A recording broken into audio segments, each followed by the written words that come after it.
Ahwoi Wolo le Sane. Ahwoi ni abuana ni yo Wolo na mi le ko jemba papa ke Enumɔ jamo ni chumo ya he. Amemi san ko no ni sa ke gbomo de san fe da gbin he shishinje le. Ahwoi Wolo le kayo wake. Dani moko ba le ni le ja ena Enumɔ gbe yi shemo. Je Enumɔ jamo ke jemba papa keke he Ahwoi na yuo. Shimon ameyo hie shikamo ka agwase ani fe mo ni hu ahe. Ahwoi le angmla me kukuji mo ne. Shipi chon ni ashikpa mojugba ni blema Israel chon lo ele na. Yaboni saake ni le lo afe keji sani be no. Ahwoi le Ekome ko we kuma ashinle he. Ekome ko nu chumo he.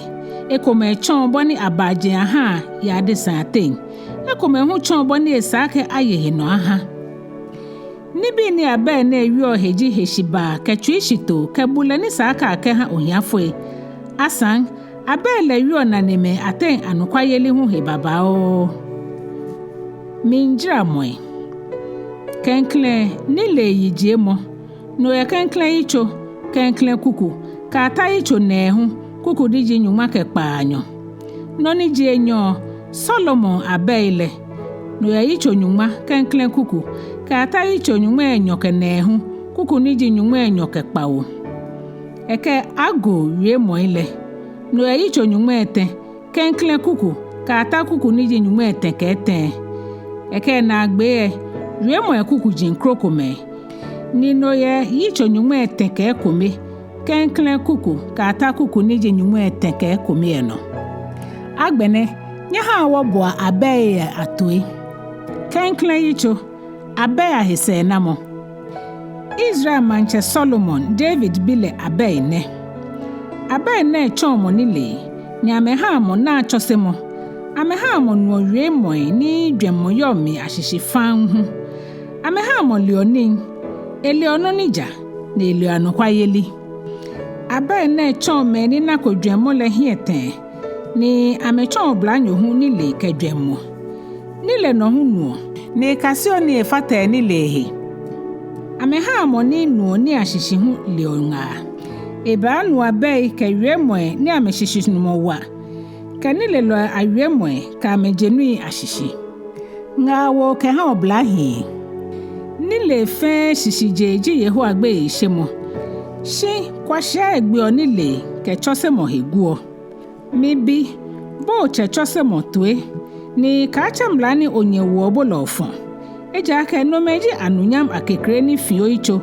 ke kosonkoson ni kan okwe mi bi ke je shafelo mi nla kabole ka akple ke ja me ke bo ake bawote ni wa wo moko antao ni wa wo moko la ni feko no ko fonko kaya ka trale ka akple ke ja ma ke wa ke hawo mi ya me he kan loy tamo boni gbohia je mi o me emu alo tamo akple ki oshin aboto ogbonyobu mi ni akun se aba don le ke ja me ake no wona ni bi sroto e wo hia mi obonbon le ka akple ke ja me ake bola ko he abo he keke wo fe wo to futuro kome ni noni wo na le wo jale pepepele ka akple mi bi o kene ke gbe me akabo cho he ke ja me kra gbe me ni tamone kele ame yo ya ke fon fe mo ame he fi oya ke la hihwe mo eji ya ka no ko fe mo ake achon lo fun chon ni be ni ekwe ne ke gbe me le ame de ncha me he chon ni ame chon le ame wo ame de ncha me wala antel me fe ni shon ni e kan na ye me aden le boni ame na agbe tamone nani ame ke he kon di osele no ngbe ame nile mi nche kwashia botwe nile mi mblo wa ye blo huam ni ewo egbe ye jajiano eblo ye man la gbo ila na ke he fe he ni me ebu ame he na kutu ye awo nye me ni nye dwemo na wa mebe yi no nya hie nye kwashia ni fe mo na mi nke ashi ni mebe yi no kwashia hu anye ni le ke ashi kaji mi kanyele nye buatwe na mafose mi mumoma wonyemi ni mahanye yo mini le wie mo ele hu mi chanye ni nyebo mitwe mi pami ni jami ni mokomoko mo mi nga wo le hu nye kwa fe ni nyebu mi kamole no ewole mi hu nyɛma ne hu mi le mangbonye ni kaji gbe ye ko bale manyenye hefew kaji twi fa no ko bato anye tamo ahum ni nyɛma ne hu teshi tamo la so ogbele ni kaji hejramo ke twi yeli banye no le no mi le nya chemi shimi here no nya ta mi se pepepe shinye nammi akani amesumo ni le ni ameshe Yehowa gbeye asan akani amesumo nga ni mi wa mele eko ni amegbe mi kamo le fe hegu ohewole no ni amedule no ibi ame akpa ni nga ni ametoto lehe se ame ana me ni dwemmo na wa pali okejo ni lehe ke ya no kroko he ni no ngbe ame ni dwemmo ni kwahye adwenwo ake ame ye hwehwehwele no nkpata ame hie shimofe mo ni bo mitwele ehin hwehwehwe ehe ajole na eshen efon kogbe Yitso Enyɔ nile he nyomowo mi bi momi yue no la mi ni o kemi kitan la to ba o to eshi o ha nile ni o to tu ishi o ha Sane se komo mi bi fu chem ni ase yo mo ni o di ni ashishi numo se ta mo nile se gbeta mo ata Ojo Etɛ alo Ojo Etiri ko ni akete no dani o nu Yehowa gbe ye she mo shishi ni ona nyungo he nile eja ke Yehowa ha alioni eda nile ke ni ashishinu mojo ha jalo elioni jogban neji chen ha me ni yo jemba papale ebu ojalo ajale Sane yeli he ni eba eme kronkron ile agbe ayi nodani oba nu jale ke jale Sane yeli kanu kwa yeli ke no ni jemba papa shishi ni oba na dwemmo ni nile ba ha osusuma mi ahyehe dwemmo aba oyi ni ahyehyenu abu he eji o kajejemba fongbe no ke ajeme ni wi oyakawie mu aden ke me ni ekwajalegbe ni ame anya odujingbe anole eji o kajeme ni nya efonfe mo he ni ame memflu ame ye no fonfe mo he la aden eji o kajeme ni amegbe ekondo ni ameba amejenjogba la aden nile ba jebo keje yo ni bejemba den nile ba jebo keje manse yo ke ina doko bi le den eje o keje yo ni ekwa eblahianwo ni ehi ekpakpa mo ni eke le panye nyumo hi ele no le den neke yo le ewe le gbelegbe ni egbe efe anaka kemi yagbo hiaje moko eya enwo ni ekuese eba pen walagbe bo mo le no he wole kasamo me papa ajemba koni ojemba atamo jalo ano eja ke me ni jale ame ahin jipon leno ni me ni hinke ulashi leji me ni ahwe ye shipon leno shi walo ele afla me ke aje shipon leno ahwe ni kutumpo fuele afa mo me ka me shishi fan ke je shipon leno Yitso Etɛ ngawo ke ha oblahi ko oblai mi bi ohi akakpa mi mla elano shimon okemikitan la to twimi ejake mi chomo ele ba ha o wala se ache afi babao ni oba hwere ye wala mi ka hamli hile ka no kwayele mi shibo ngo fi okwe ma yo twi ntaole no dani o nanyan kebule papa ye nyumo ke egbeme ahie oko hi afon Yehowa no ko twi fe no ko hi akakpa sabude ncho dwemmo kai mo le yo gba fe mi ni le echon bogbe nija ni onye no ka bu ohe ni lelo she Yehowa gbe ni owi ohe keje efon he ene afa chamo ahabo ni ewo owi amehi wale oko ni oyoke oni ba ni fe mi Klɛŋklɛŋ no awo Yehowa hi enyan no dani aha obongo ile ayi mo bonbon kenma ni owe ngbe ile hu ayi mo bonbon kewen mi bi ka agbe Yehowa chose mo le heguo ni ka ha ekamo hu mi jochine boni cheka ebi na eyo hechu ijrunle na ka mpe Yehowa ka ebi na esumo le hu aja ogbomo ni leoni ni na ni ashishinu mo hu le aja ake se na mo ni yo no mi le ehi fe se na mo ni yo Ojo Etɛ ke shika mi nile keni ashishinu jira wa hu fetenle ni nokonoko be ni anya aketo ni lehi wala se chele ye ni nejun kokon ni ninamo ke anunyam ye beku kokon mi she ye tempo enlano ni to enjole ye igbe ano Ni lele wala choni ha me ni ka me hekpetole. Ni me ni hie mi nkpenle ajo ame. Yeho aka ni le to shikpon le shishi. Ni dwemo ni mi nko eke ha nwe mashishin. Eni le na ha fa toyo ni ha atatu ile nyobo shuoshi. Mibi kanile kesane se komo ato. Ka ho hie mi nkpano kra ni ha ona wala ke hewula moni. Nodani onye ogbele no hwehwehwe ni otan onane. Ke oho kashinle o shengbe yi shimo o kashi ni o wole anwo. Ka she patu noko ni ba ha otua fa. Alo boni ahun fon twa me fon jin legbe yi. Ejake yeho ajo hie no kamo ni le ebuohe ni o fe hwehwehwe. Me ni sa me ejun fe mole. Ka kama me keje ye o he wale mi ake onye o fe le.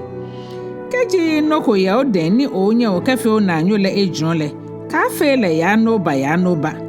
Ka to na anyoko he nga fon be mi ni lele ehie ka onu ake ye hwehwehwe ye o mase.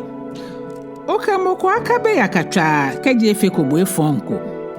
Ohi aka ko yiwa loko no ni egba efon jinle hu ka ko emi eko. Eja ake yeho amehi no fon fe lo. Shi jalo ele ehe ameyiyo.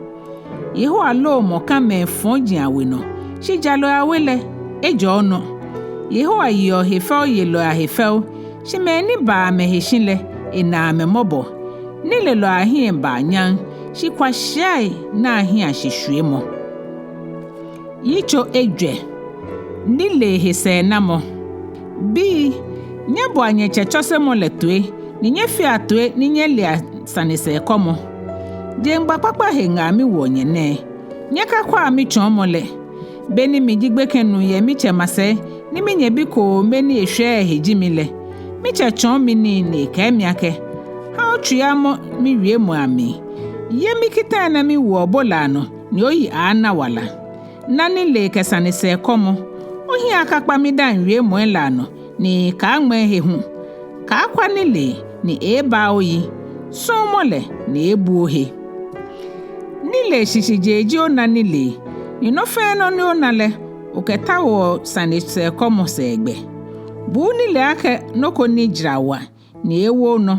Keji olola atule. Ewo hie nyan. Nile afi bo anunyan akekre. Ni ebubo manche fani yo fel. Mibi. Botu eno momi wie mwela mi. Nkono wala se ache. Mi chombo nile igbele. Mike bo echon jale tempon ilano. Keji onye gbe ne anole ona ne toton ni keji ojofo ye nopo uten. Mocho se mo minwa ka ngmehe. Oketo jogba shinojo wala.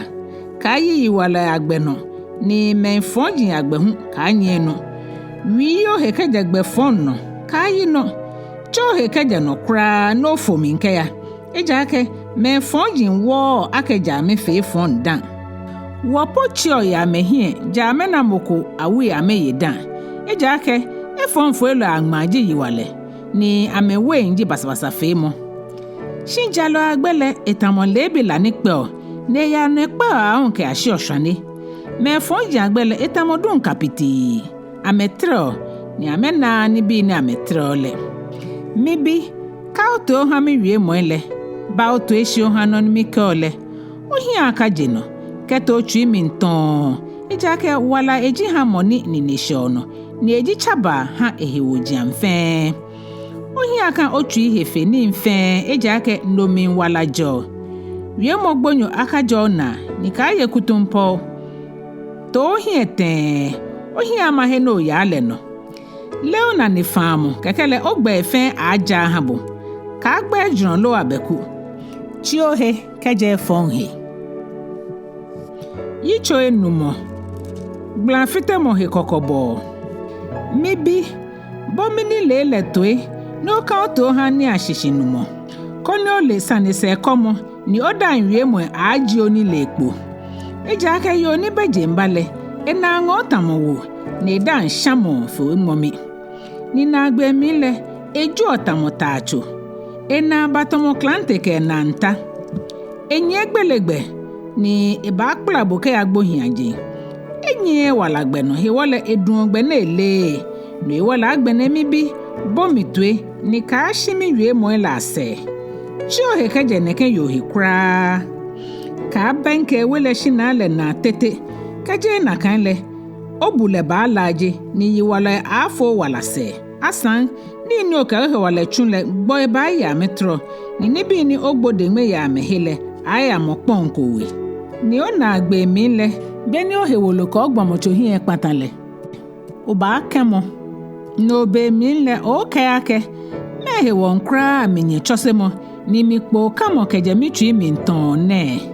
Mi bo mi chon lo atwe. Ni mi ka mi twe mi ha me ni chon mi ni le. Shweshra ni mi hi akpata kra ya safole mi. Ye o nga nokwa. No ngoson mo ha le ko mepe. Tamobo ni monuo le denche igba mi nu le. Eja ke bi no ke ye krokome afole. Ona nga mehise. Obi le adra ye bodienche owe. Koni amebu abodienche shije me kponji. No ewole. Na nga hemishe. Koni omi ashe obla hian yo no yakpele. Ehe ye felta mo frote. Na ehe ya kono tamo yo. Ehe ya kono le asheje omi mbe fembe. Hani esum angobo no. Shimibi. Memba yo ni beje mba hefi obo akono. Ni olo yo mokpon atu. Eja ke yehoale ina no fen no na afio ni eko ya ka oba fen. Mo fon le eni fon jani le no ndun le tamochoni. Ni esha ni efio le no mfimo le tamokpa. Egbo eja ke bechosemo ni ekwashi afe mo baba o hiwole. Ehi ekpata. Yitso Ekpaa. Mibi keji owo na anyokoshin ye Sane Ekome. Alo ke mokota abasa ye ona anyoko hewo. Ni achonli le no adubo. Alo achonda nwiemo no amobole. Mibi fe mwene no keji ohe. Eja ka ona anyole ni negbe o. Ya o ya mamra no akpo na anyole fai. Ka ha hingbe mi na wo mi wo. Ka ha wo mi mbo he se kra. Jemo he kaja eden tamoson Ejwɛ ye gbobilo den. Alo tamo lofno jie he ye lofno dulo den le. He jonlo ya chachunwo. Dwemo eni fe mu ahe ni ole ni. Lepo le be manche lo no kwelo lo no yelo kokra le. Eta eni eto ye la cha bemni ni ebu a egma na ye ni pamo bemni. He jonlo mebe o kashe o wo ke ashi. Mebe no o teshike ajo wo mi. He jonlo ko ake ma wo fio ma je se fio ma kota mi ni je ma jo mi he fio. Beni o helishinle ohia eba tu abo tamo jotwalo ni fimo a tu abo tamo tabilo ni hie chen. Yakagbomo no fonfe lo yo ne enyu eyo kutumpo ebe omo himbe neke na jintete yo neke wa bi to okadi. Eto ni bi fonjin ye twimi. Eshuo eyinga fonda beson ewo no ewole ehia akpata truka ni akumole truka ashweshin boni ebechaba. Yehowa mihi ni bi Kpawo. Hewo. Amaleli leke ni jini shuo la ni efeko efon koshi. Chui ni shuo yin fon. Na jini heyo ya ke efon femo. Moni yu amalo dase. Ni efo Sane ni bemi etan. Moni wo na ne me atembe. Blanfite mo he kokobo. Mibi. Ye ochekitan lano. Nini onyechon bole. Ka kweko. Ngo kitan la mi wie mo le oto twi mi nda ne. Ngo fi okwe. Keji onyele chon ogbe. Keji okanshi owole bu ohe. Ni keji ohi echele eke o agbasane. Ija ke kitale kaneni ni mlale lani ni chose mo kamole walagbeni. Chomo ne aba oyi keje yo fonde. Ekpombo keje yo ni beje mbali le dokobi le den. Ka de he felse yo twimi ni ka ha ke hese mi mo. Abanya ka bolo akwabo aboyo adwama apa. Shi yo glanfitelo ahanu wala tete abole. Asomoko ajela ashwe emina ne tade eshan. Alo moko anye ngankelano ne najin eshan. Na keji hanu ni nyomo kroko ngase. Moko be ni ata ehe ni eye kokoko. Keji homo na keke ni julo ya jule agbe ehe guo. Shikeji amolele ani aha eto na janto Ekpaa Wolo. Eke weni mfe twem ha. Shinu ni fiti ogbunale ebeyi chon. Moni fi onakanle ledi enche ehe fitio. Pila mo ke hegu ogbe ena. Ni ehi ashishwe mole anye achumo kokoko. Ejake aunga yeli hanu mfu na awa. Nikaji eto welele. Ekon efli. Ehe nkpata moni nko. Ni nyoni mpipo ibakwa. Yitso Kpawo. Mibi. Yemi wie mo ano. Ni okamiki tan lato. Yemi ketan lano. Ni oyi ana wala. Ni obumi chomo eletamo ohingbe mi ajangma late. Ha ehi o wa abiana. Ma yo twi ntaole no. Chani le ake minyemi yo. Koni ochasane se komo ake oshienye. Ame baba oyi keje yoni beje mbaden. Ame akpombo keje yoni na yo doko bi leden. Yoni beje mbale. Eja ake michomi wele sanflele mi kwe. Ni mina oblanyo koni beyi chon ya oblahin kome ni adwemo esako kome ate. Oblanyo le nye gbeje egbe koni chon yo ne shian le kun le no. Ni eyi yo le welegbe. Gbekeni ni efe tutu. Ni dunkpi mi hiawo. Ni na yoko ke oblanyo le bakpe. Yo le wa adwama atade na etwiesa. Ena wa na etu egbo na etashia. Biane ete agbolena. Biane ete ejraleno. Na ewu oka ya chukom fe chukom. Yo ne mo oblanyo le na eshwena. Ni yo le mi ehie ni kelake. Kule sake masha afoli. Shimene no le. Mi awo mishi wo ninle. No hami jekpo koni mabomode matabo ni mike wakpe ni truka mi bana one. Mike sa no boy ni Ekpaa su isroto ni akeje Egypt lo hami sale no. Mike maya ke alo ke cinnamon wo mi sale mi mma. Banu okesun waje wo kono ke ashilebi. Wo kesun mo anya ke mi hye. Eja ke mi wo be. Fangbe kete shon. Ehie shika pi ke kotoku kete. Nyonchire le ba ye mu dani ibaba. Yo le ke ewie mo ke ngomo le kone oblanyo le yi. Ni eyi chonchon. Eke na doko bi le kula le kete ewe. Oblanyo le nye yo le se amrono kete ewe le. Tamo china na ya agbile. Alo frote ni chonde du le pen ke ashibe yinoni game mbi chue musuni amin. Etamo lofro ni shafu eke adun ochone ni ele ake le iwala hiwo achonchone le. A o mi bi nye bo ami to agbene. Nye fi ato enye ha mi da nwe mo ile. Ka ha otu imo neke yo. Ka dugbe ke aje egbeno eja ake yo ni tamo neke le. Ekpata me pi ahie. Me ni egbela ifa na akpa. Ewele bohi aje ngbeni. Ekaka mi agbele pia aminton. Yitso Kpaanyɔ nile yijie mo. Anije plomo nile blok echole. Nije ni ashishinumo hu wo egbele. Edemo he gronyi la itenye gbele heye mamasha ile. E blok gege ye man la gbo ila na ye man le krotia. Ye shina le shiake. Ao nyehi. Nye mi blok mi cho. Ni nye gbeme abi. Nye mi wo mi gbe no mi ha. Ao nye meni nye na kodwemmo nye kase ahete. Ao nye hi kwahye hu nye bo atoe jogba. Nye bo atoe eja ka mi ba wie mo awuji ni hejira. Ni mi na ni magle ne wie mo ni jason ajemi. Eja ka anukwale wie mo ajemi da. Mi da mi hi no fon. Mi da wie mo enfele jaleni.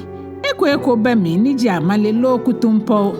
Fe kashifan harmony course ni se ni ameja ye ni le lohie ni mo ami chose mo le mo mi Yitso Etɛ kani le hu mi mfe shika mi eja kani le hi fe tenle ni noko be no ba ta ni kele ye igbo mi ni le mi hiete mi le ni mi bo aten papa ye wa gbe se moji ohin no fon hewo ka he chomo ka jemba fon ka kutumpo wie mo le mi hi mi no jinga wo kanile papa mi yasane se komo mi ehewale hu mi no manche me chon yo manche ni no yelo hu chon mi no wo jale mla mi no lume chon yo lumo ni ablade yo shipon le no mi sumo me ni sumo mi ni meni bo moden ta o mile na mi ni na mo ka no nyam fe ye meden ni na mo ni se cho ke hwere mo fe ye meden mi yi bi hifeshika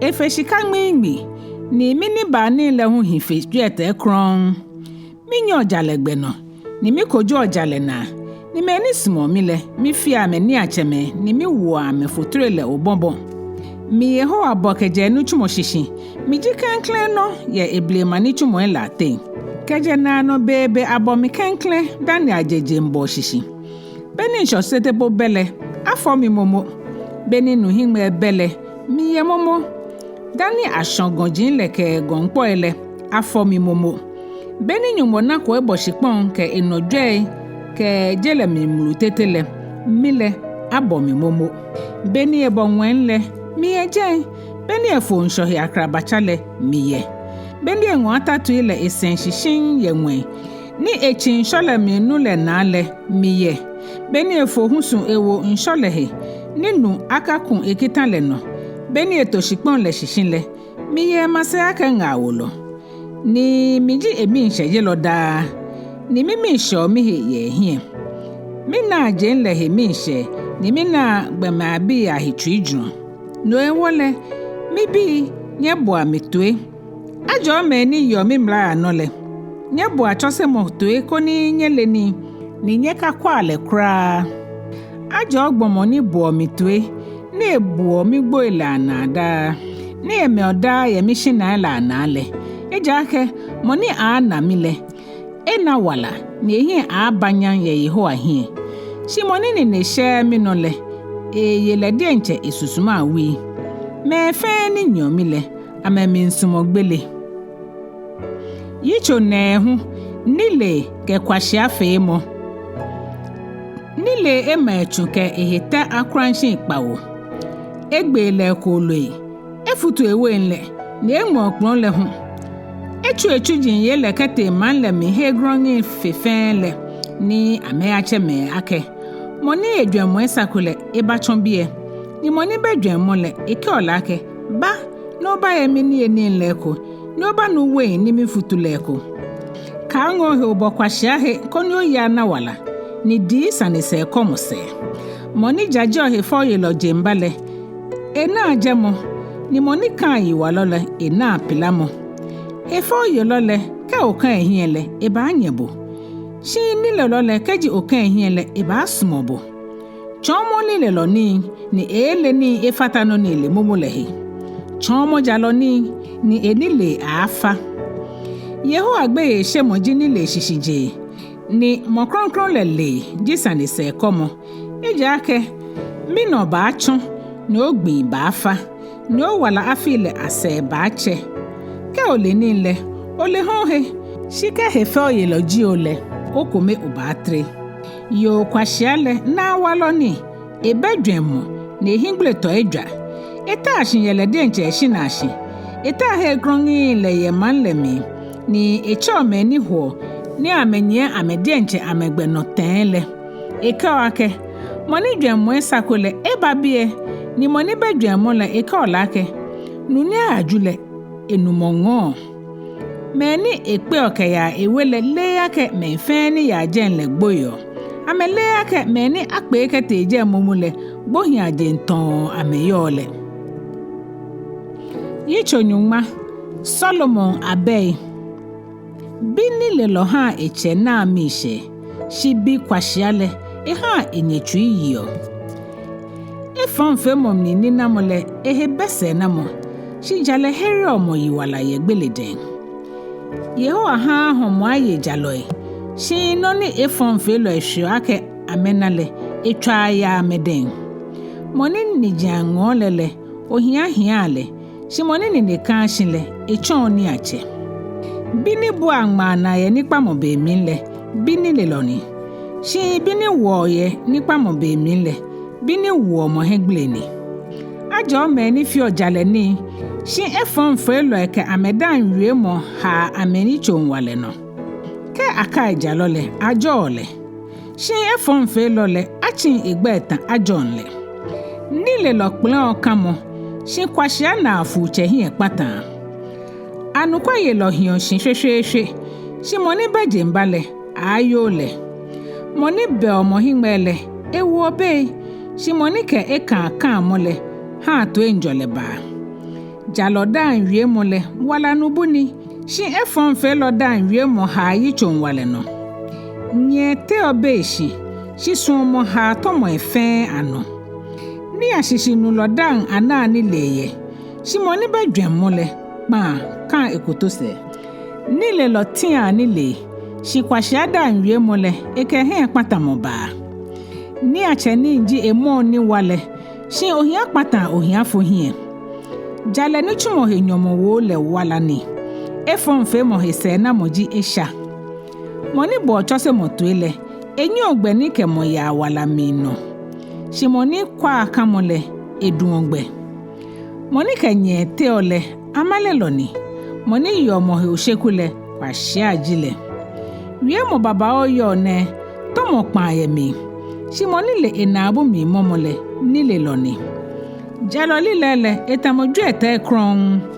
Shi mo fon dwen mole se na mo ko behe.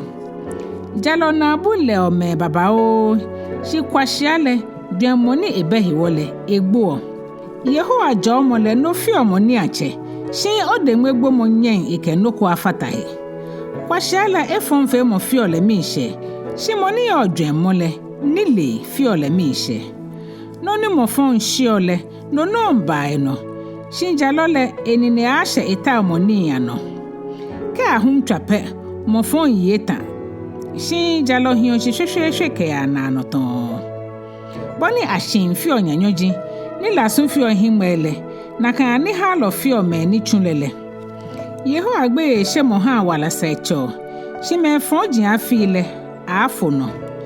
Jalo ahie no kamole ba fe mi she. Shi me fon jin agbekwe mole ba fe yaka. Yeho aji mo ni wa ha mo ni ba ejenjogba. Shi eji hie kpata mo ha efon fe lo. Jalo le ehin hwehwehwe. Shi mo fon le ehin shipon le no. Jalo alile ewi ni le ewie mo. Shi kutumpo lilele afo achafo. Jalo na bule no ni sa wie mo. Shi mo fon wi okutumpo wie mo. Yicho Nyɔŋma ka Ekome. Yehowa me hin shishu mo nseni. Shi nseni ta shishi shile ina hemi she. Ka hewo bape hegbule nyose. Shi eshi balole nile loni. Jalole anukwale yeli chon legbe. Shi kutumpo fole eshishu mo le no nkpata ehie. Mi fugbile no le nina mo he bese na moko. Shi jale ji omo kejo gbele den. Jalole enukwale yeli ha egbeja ha le. Shi mo fon le eni fon jani le gbe ole shi. Me ni jale amejalele aji ame. Shi kutumpo fole amekono ngo amenom. Kamo fon gbole ehie no kamo lajo. Ni monile nyumbo hie no kamole efi oyaka. Ajo jalo ekejo ha omomi. Shi me fonjin ya nyo ha omomi. Me nile nyumole ameka amedan wie mo efito amena ni me. Shi acho nile no ni ajo jalo e. Kaji no fe no te no jogba ha jalo le. Manfe nya. Ni kaji me fonjin ahie kpatanle. Manfe bo sheke mi she. Jalo adenjo mo wo mano. Shi me fonjin na bubutu oma. Moni gbio enanyo hegu ole ebe yicho. Shi moni yo dwen mole efi odin. Moni ta Sane kefu oshinle. Eji ote mo nsanjin akpo. Shi moni yo anukwale mumole echi mo Sane no. Heni mankudo mo bele mangbe oshi. Shi heni nga wolo epi yole manfi oshwehwehwe. Moni damo ogbosele ehwehe. Shi moni ke hewo minle ehihale. Yo ni hie yo nyam tu owo se ninu yiwalo tu ni na mose. Moni na amobole ledi enche ehe ejun efio. Shi moni yichon wale ledi enche ehe efon efio. Mo fon na shishinumom ni nyomowo. Shi moni fio jale nile ena anokwale me nyomowo. Moni fio shishi ye jale minle eyi anawala. Shi moni nyo efon fe mosele egbo. Yehowa mi hime ni hie yicho fon. Shi yeho asmo me ni hwa mo be amejemba he.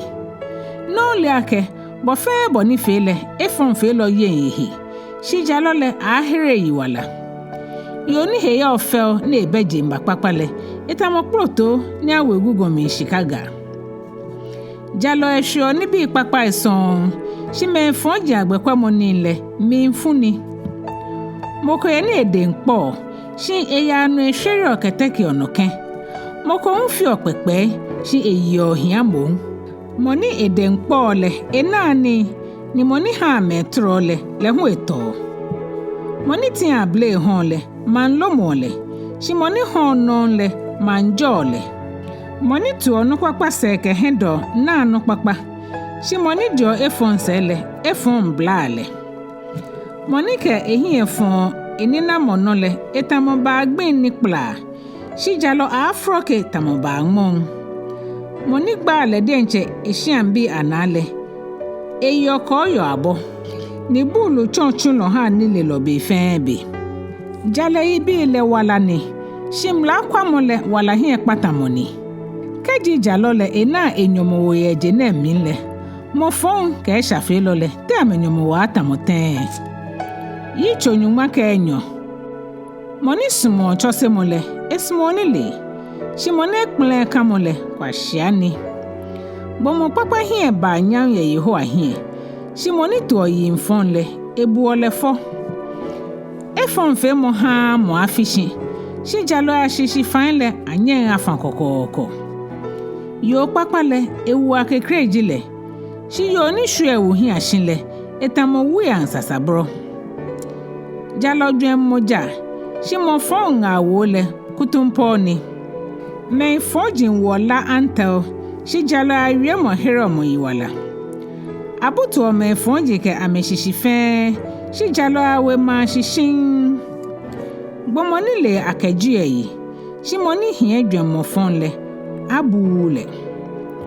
O hia fon humi ni somo le de nche hele. Ehi fe moni fie he ni ache. Chebele ibenoko. Jalo nu he ha eshian ko lu etete. Shi mo fon musonchon le tete le yiwani. Moni huo engole toke mapi. Shi moni nyo yakani asele ebe dwenmo. Mo fon mo ni wale hi ekpata. Shi jalo shishi fan ma shishin. Mo fon de nche dan wie mo no ndunle. Shi jalo le ejo ha mo mi. Gbomo dan wie mo aha etoke ni nkpapai. Ni noni gbomo chuonle no he nyomo awole. Kwa shia yo ne egbeja ye hie. Shi ni le lole ebu onga wotue. Kwa shia yo ne ana eminfo ya. Shi ni le lole ebu uje motete. Moni yo anukwale le. Eyo anukwale odase. Shi amalo odase fonyo le. Mo elaka. Moko ye ne yue mo bambam dumo motamo kakla. Shi ni le loda yue mo le echamo. Anukwale yue mo hionshin ke ya nano. Shi amalele hionshin himwe etwa keke. Meni tuo nga afon le. Amechuan eyi ke mo shishiumo. Shi moni tuo nga akpakpale. Amemi sha amehe. Ha mo ba jalono. Shi mo fon le befe bele ha mo dure no. Yeho amehi amalelo. Shi moni yo anukwale ena ehemi she. Ni loloke eni leteo. Shi kwashia jo kwashia fe mokpo. Modern bolo yo nupa. Shi he jonole ayo le nyong. Mi gbigbili mo do mo komo. Shi wie mo papa yo ne. Ha mo mi sho ehe. Jalo chon ena anyugbe. Shi mo fon ha me dungbe mo. He jonole eni ne she no ni etawo no. Shi modern bolo le ena ni jirawa. Jalele walagbeni. Shi gbegbonyole gbelegbeni. Yitso Nyɔŋma ke Etɛ. Bini le lobo echechose motue. Hefe oyelole ebo ka motue. Gbomo papa dan wie mo aha etoke ni nkpakpa. Shi no ni kutumpofo etawo ji basabasa femo. Moni mo enabu minle ba walayi. Shi moni mo enabu minle kpatale denche ehehie. Hejolo shio noko ni na. Shimodembolo na ni nketeki ono. Jalo mi hi amale. Shimo fonfio hengbejiani ni boy hi ahora. Jale buo moni ba eje njogba he. Shi eshafe mo butu omo fon. Moko ye ni fie he ni ache. Chebele benokonoko. Moko hu ye ni fie he ohiafo. Chebele ye ni baba o. Bomokpomo ni nji emi ni yo. Shi ohiafo be nokonoko ni ekekpon ehe. Jalo akane chuo hen. Shi me fonji akane le agbo. He wo le be kekeke ba. Shi me ni bonga wotuele amelioni. Ni ana oyale.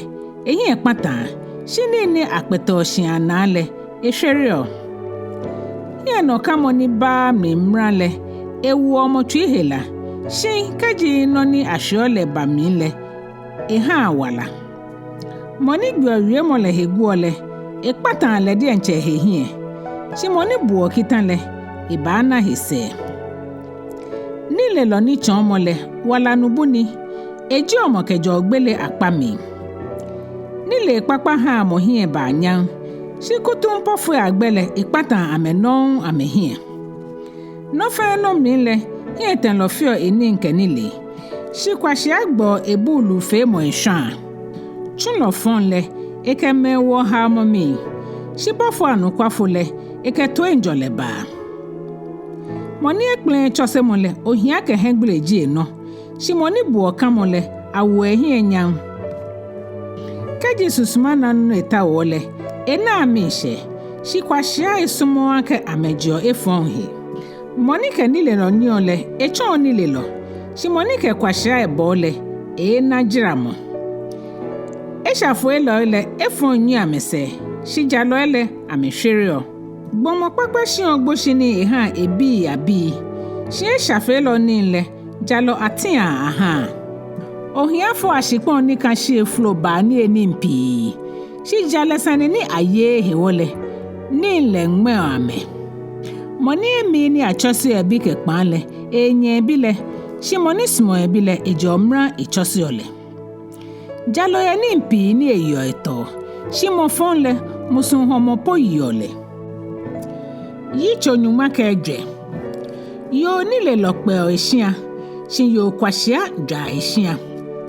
Moni shi o Yehowa gbe yele. Efi o jale ni. Shi moni gbe o Yehowa heguole. Efe jale ni. Bulu da nwie mo gwa ole. Shi ni le lo da nwie mo ba eyi. Heni china himbele. Ni eni mbeje. Shi heni china nu hiwalo yole. Nyɔŋma baba oyo. Odase fonyo anokwa fo male. Shi apasa odase fonyo male opa.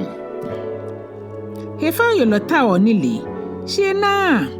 Shi nile ta mo wa ha ni ashishinulo. Je kwa shi ahie eja ke onan nile wie mo yeda. Moni yo dwen moni ehie tenle. Elehene ya. Shi kwa shi abulu fe mo ha medungbe. Kwa shi ebu eshafe mo ake ejino fon. Shi jalo etio esha ifase. Chui penile eni doni. Ni noni ji emi nshele. Eke mokomoko eja. Mo fon wehi akpata. Shi jalo we ashere. Bako eni jaye gbomo hie. Shi na gbele gbeni. Mlo min tetele. Chui re hoehe. Ni mi nshe na gbele. Nkomo yeli ba. Mo fon le. Ene jemba he nyomo wo. Ni mo papa le. Ene ni fe mo ni papa he nyomo wo. Moni dwa mo mi nkwo he ono fe no Enyɔ. Shi he ton le inane na kwemo. Ni le lo sho he gbeye. Ni ewie he kejo efon he. Shi kwa shi afio kakampu. Ni efio anyagba. Moni mli eche fumole. Efio kwa shi ani. Ni Yitso mfon nchele anyole. Moni dwa mo mi nkwo le. Abu ole bulu fai. Shi ni le lole. Afion le nile akekre. Me fonji koto me papai. Ni efon fe lo koto jalo ya agboi ana. Ohiafo le enanyo tete sumo le. Shi ni achele esun lo efa baba o. Moni nyanyo enanyo le. Esha fe lo ni. Shimoni fio ohiafo ekpakpale ajole. Moni chonga fonle anije toitole lo. Shimoni toonga kpakpale afense ni ayola nokwa. Sane moye dengwegbo momi. Shi ohia kekeji no ni yo na abu flo wie momi. Nilero akekreji amenile. Shi kwa share akekreji amebulu femo. Anokwa odasefonyole ehere ogbema ayiwala. Shi amale lole mose egbe chon loni. Yehowa gbe ye shemomi hie no kamo ni mniwa yo. Ni moni yo nule ebi na abobahe. Yehowa gbe ye shemole nuhingme ni ha walani. Eji omokejo gbele chone amin. Mambi ayifaleji mancha anunyam. Shikeji mambi bele lumohi ekpatamoni. Moni mi mfu mrale eye ni ashishi numokple. Shi moni mi mfu mrale eju ebulu fe mokpo. To enjole ha agbomocho na hiwale. Shi awunga yeli wo wuya nhila. Moni wa ohiafo yile ebonyumo ahra. Shi moni na ohiafo mobole wonyumo hienyan. Mo fonle eni fonji anile no mbutuole. Shi jalole ejaleji ebobahe. Moni yo ni ashishinumole eleni. Shi kwashiale ebeni ashishinumo. Jale wo manno. Shi eshale man ahura boni. Chula nile lole manche hie sole. Shi moni fio hegbeji anile emi mfuole. Yitso Nyɔŋma ke Enumɔ. Na jole heto kuom mi lana. Shi mi la yue motio mi fushi. Nile lo yuo nile yue moe. Shi bulu ya yue moe jo kwa shiada. Yehowa hingme ye hefehe. Ne ekwa me fonji keme kpakpa efe. Na jole yue mole walachoni. Shi kutumpo yue mole efiti omomumo. Kwa shiagbo eche chose mohiguo. Shi moni kplon kamole ehi eten. Dwetri babao ye jalowe. Shi mofon nina mole ehi ekpata. Nile lo awie mogbo nile shan. Shi kwa shia no efe nakai. Me fonji afolele Yehowa mihi. Shi jalo asole mole ena hemishe. Mofon jembale Yehowa mihi. Shi moni tuo jale sele isumole. To egla mokple kashi ha moni ton. Ni moni ekple kamole gbo egbo. Gbo hia jenke hie kpata mo bule tetepo na aka ya Yehowa hie. Ahụ ni gbeme adesan atwi. Hefo ye lo yo ne esmo aka akanle. Ni ebenke ni le lo ehu. Twi ne yi kemi shele eha mo chio ehie. Shi twi ne yi kare hole eha mo fio glini. Gbomoni yo ni ashishi numodwe mole etio ni le segbe. Shi kwashia anabutuo bulu femo segbe. No na lo gbi fele. Gbi fonji nsoni. Shi moni twi Enyɔ emile. Lele dane eye gbijron. Ni mfio ni Yehowa hegbe she mo yo hele. Ehi fejetri baba oni ha mo yo he. Shwe flo na ka ngokplo ni so mo yo hele. Ehi fechina ni ewofo ni nye yo he. Mblin la chete obeshi. Shi moni mi mfum nale. Ekpata be. Ani ha logbecha kengbe. Shi jalogbele gbejegbeni. Bini le lo ha eche na mishe. Shi kwa shiagbe enyehiguo. Moni bedwe mole. Bulu fe mo fiole mishe. Shi moni yo dwe mole. Eba eje njogba. Heni ajinato bele. Yinto efio yaka. Shi nga wolo epi ha yinto eyo manye. Wiemo heto hamoni sale, eha mo na mishe. Ni wiemo ni awie yebe ni samile, ehipa. Ni le logbele, walagbe ni ke mo ya nweni. Ni eji omo kejo ogbohin aje mbule mi. Yehowa wule ohe wolowe, shi eha okunafo husun hioshi. Me fonji ayinto ile, Yehowa mihi. shi wiemo eni hechele ena hemishe hie jolo ha mo ba ewe no shi moni sumo nyo ni hemole eya na wala jalo dwengo boni ha sane heto ha shi wiemo egbohin jo mefon jiada Yehowa ke mefon jate njeke shi ebo jalo afa ekpa motoe ye chemo ke mohamole ha mo mi shoehi ni sane papa ha mo wu anwu ofo moni bo kamo kron toile ehioni lelo aten moni bo chose motoile egbe olede nje heguo shi moni bo kamo toile ena ni ashishinumo Yehowa gbe shemo ji chose moni ha mo leoni ni anunyam yo ne heshiba nyo ehie Yitso Nyɔŋma ke Ekpaa yinto le gbomo adesanoni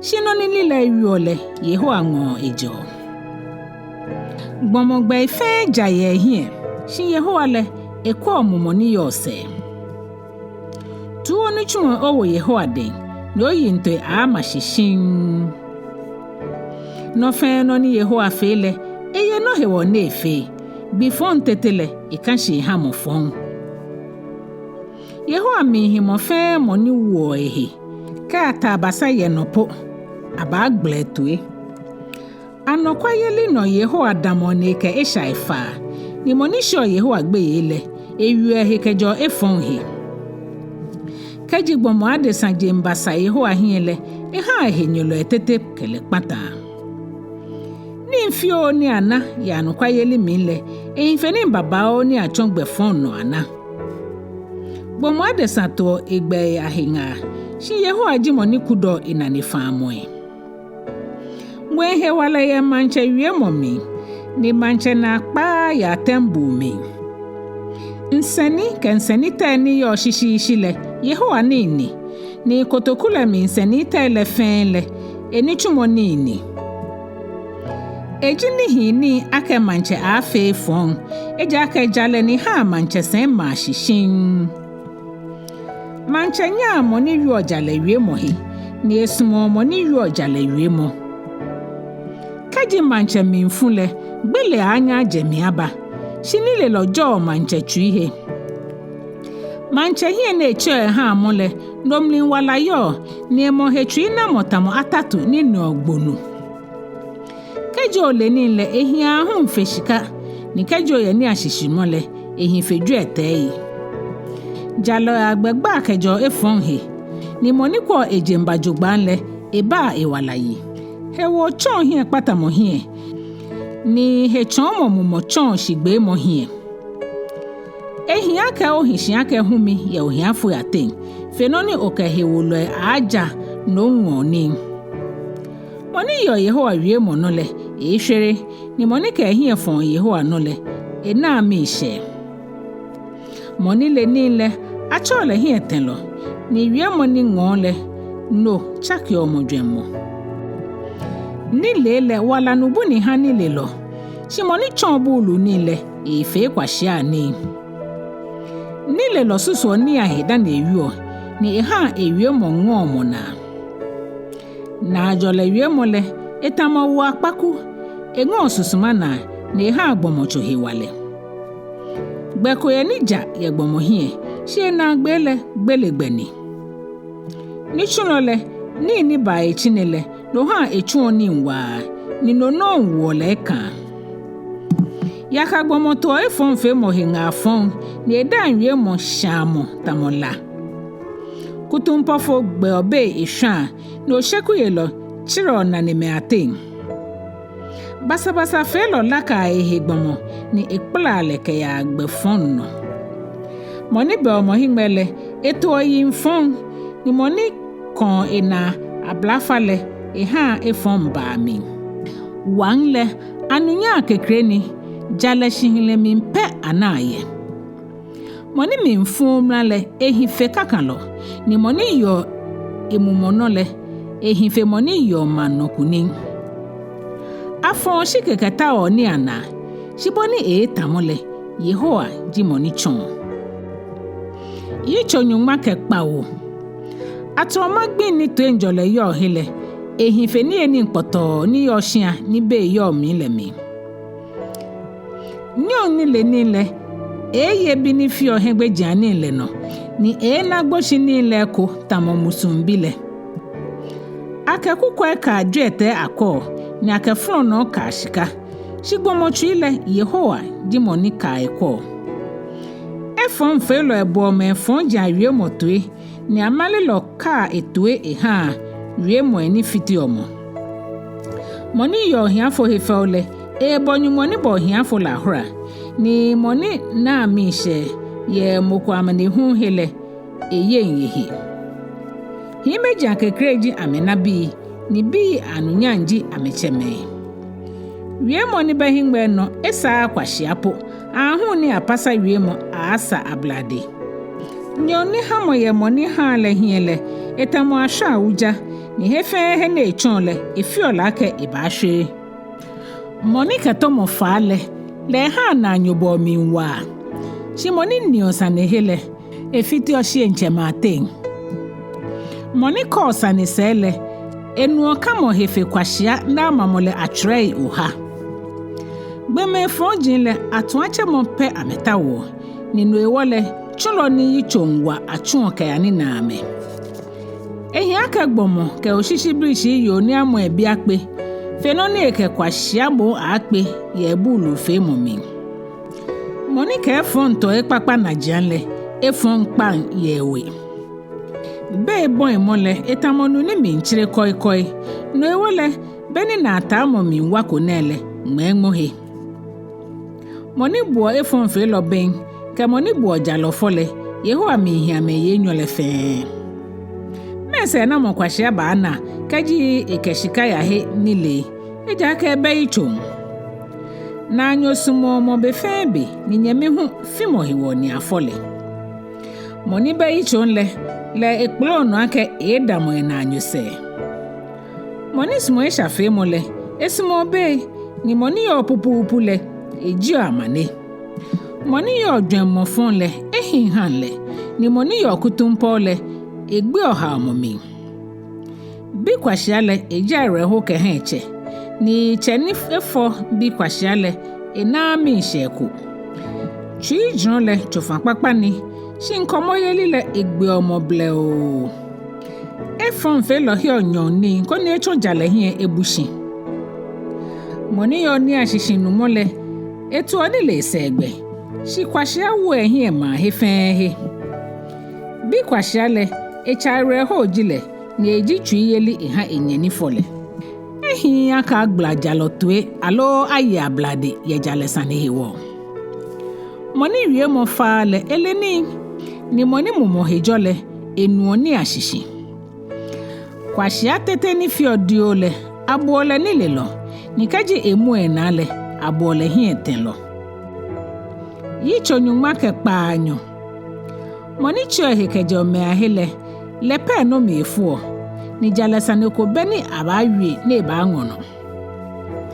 Kwahia na me ashishi no mohemishe fe ake ewie no ni etwi ke olele keke.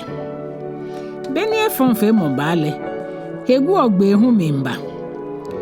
Bomodan wie mo le nubu ni minkoni ni lehu tamonu hingba ni tuyo. Ehiya ke akwa efon fe lo hie ni abule ben alo acho jalo sane hi abushi. Kwahia dan wie mo wo be ni ewie mo ha ayole ble. Kwahia dan wie mo pata ehie ni ewie mo no ndon le tamochone. Abla bi wie lo wie mo ngon tamon dokodoko ni ekpleke oshinke ya agbomo musunton. Monika ni chimo shasha oshinle ni fitelo nyemini. Mo ni waji Yehowa gbele ni nonu injalo shafu ekeya ni ehio shishweshwe. Ni acheni ni eyo leji emo ni wa ni etamo gbogbo gron ni buehi. He no wo mo chon hie patamo hie. Shi he shi ba chon hie nyang hie.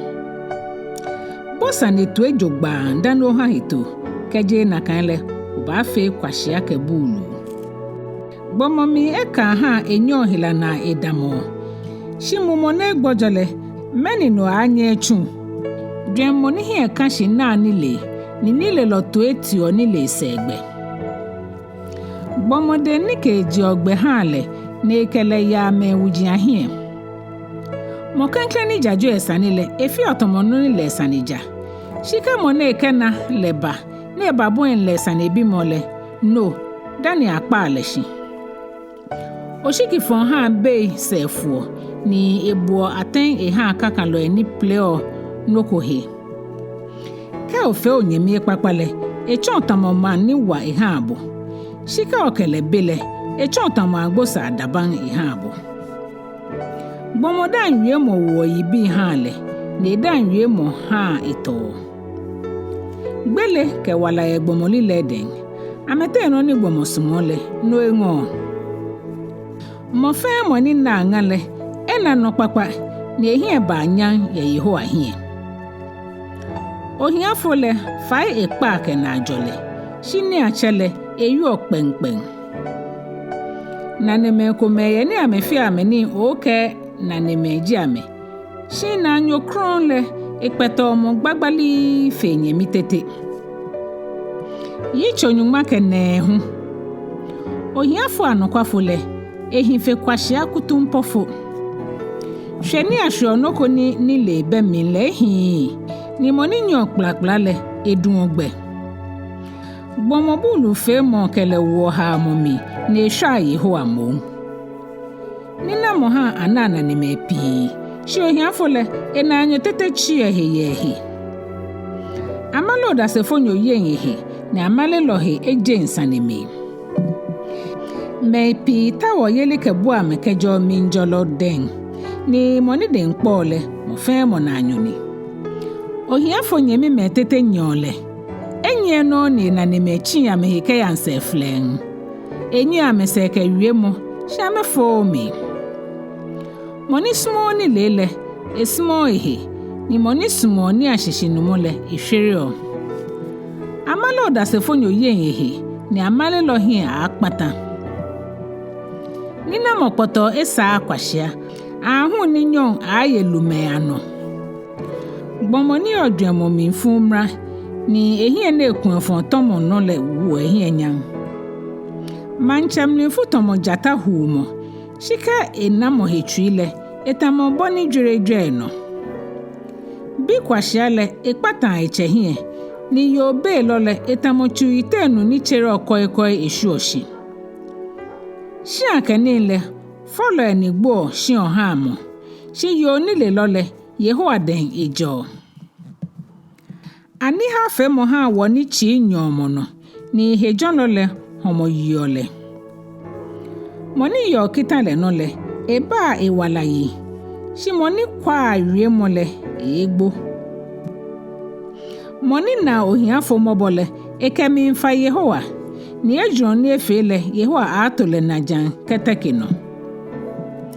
Chose mo bi egbeken bi ashi beni hie no kamo yole. Shi eka boyi ake o pata hie. Moni minfu na wale. Ena enyomo. Kejo jele keja mo kome minle. Iba bote kroko humi.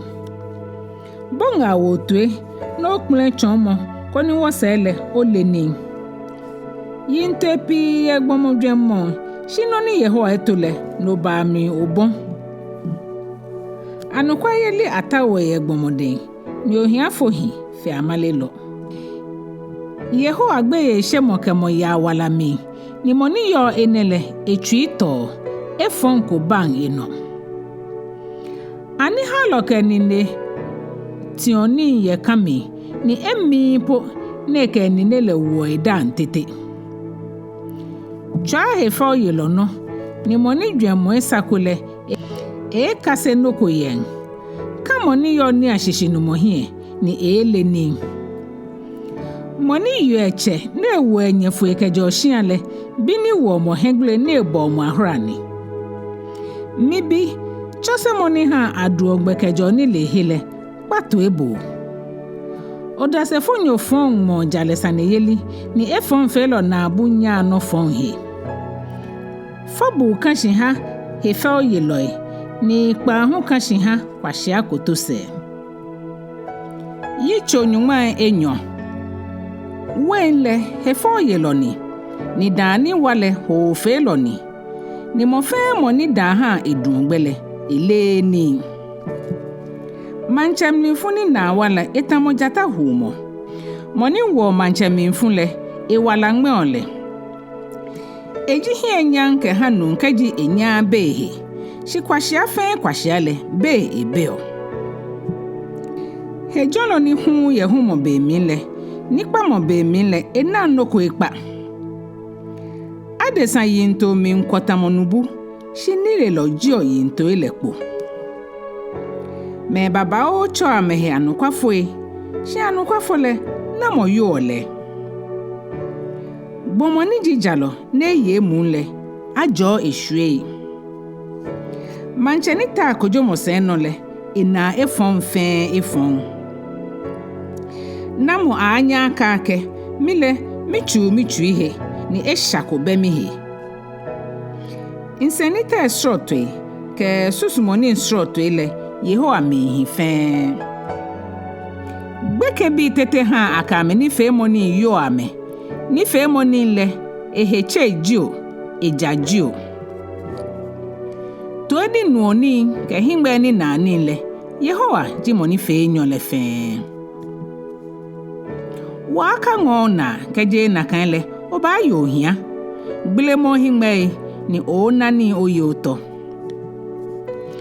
Ni helo kawa keno na ehiole ehi shikaji eyi gbepe ehwa aka na lofo shika ka ojra wata baba oye shini le wie mole tenle oni moni damo gbosele ha eketa de atobu awaba ni moni damo mansenyu sele ha ekelle de nchehi ato awaba mani akakutumpo na le engo shike fesele dan yoto kenglicha ngawa ketuoyin ni nile akewota Sane talole eji ote monsanji akpo no ewole oke na blebleche akabo